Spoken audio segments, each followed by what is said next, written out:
இந்த button maker பற்றி தான் நம்ம இந்த வீடியோவில் பார்க்க போகிறோம். நிறைய பேர்த்துக்கு இது என்னன்னு தெரிஞ்சிருக்கும், ஆனால் எப்படி யூஸ் பண்ணணும்னு தெரியாதுல்ல. இந்த வீடியோவில் இது எப்படி யூஸ் பண்ணணும் அப்படிங்கிறத பார்க்கலாம். நிறைய சைஸில் பட்டன் ரெடி பண்ணுறதுக்கான டூல் இது. உங்களுக்கு என்ன சைஸ் வேணுமோ நீங்கள் அந்த சைஸில் வந்து இது ரெடி பண்ணிக்கலாம். இது வந்து அதுக்கான பட்டன்.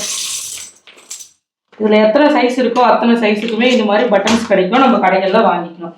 இப்போ இது எப்படி ரெடி பண்ணணும்னு சொல்கிறேன்.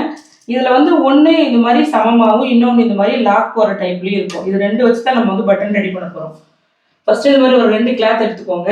கிளாத்துடைய உள் பக்கமாக இந்த பட்டனை வச்சுட்டு இதை சுற்றி வட்டமாக கட் பண்ணி எடுத்துக்கணும். இந்த மாதிரி இதை நான் எதை சுற்றி வச்சுருக்கேன்னு பாருங்கள். ப்ளைனாக இருக்கு இல்லையா, அதுதான் வச்சுருக்கேன். இப்படி வச்சுருக்கேன். இதை அப்படியே எடுத்துகிட்டு போயிட்டு இதில் எதை செட் ஆகுதோ அதுக்குள்ளே இப்படி வைக்கிறோம். வச்சுட்டு எக்ஸ்ட்ரா இருக்க துணியெல்லாம் அப்படியே உள்ள தள்ளி வைக்கிறோம். வைக்கிறதுக்கு முன்னாடி இப்படி கையில் எடுத்து ஒரு வாட்டி இப்படி ஒரு சுற்றிட்டு வைங்க. வைக்கும்போது ஈஸியாக இருக்கும். இப்படி வச்சுட்டு ஒரு கையில் பிடிச்சிக்கோங்க. இந்த லாக் இருக்குல்ல, இதை இதுக்கு மேலே இப்படி வைக்கிறோம். இதை இந்த மாதிரி வச்சுட்டதுக்கு அப்புறமா இதுக்கு மேலே இன்னொன்று கொடுத்துருப்பாங்க வைக்கிறதுக்கு. அதை கரெக்டாக பார்த்து இப்படி க்ளோஸ் பண்ணிக்கோங்க. க்ளோஸ் பண்ணிட்டு இந்த மாதிரி தட்டையாக, அடியில் வந்து தட்டையாக இருக்கணும், ஷார்ப்பாக இது இருக்கக்கூடாது. தட்டையாக இருக்கிறத வச்சு இப்படி தட்டணும்.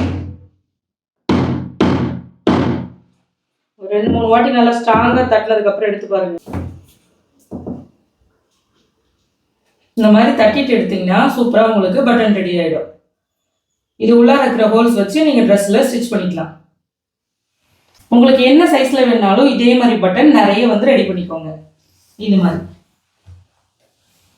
உங்களுக்கும் இந்த ப்ராடக்ட் வேணும் அப்படின்னு நினச்சிங்கன்னா மேலே லிங்க் கொடுக்குறேன். அதே மாதிரி ஃபர்ஸ்ட் கமெண்ட்லேயும் பின் பண்ணுறேன். உங்களுக்கு யூஸ்ஃபுல்லாக இருக்கும் அப்படின்னா மட்டும் இதை வாங்கிக்கோங்க. நமக்கு தெரிஞ்ச விஷயத்த நம்ம மற்றவங்களுக்கு சொல்லிக் கொடுப்போம்.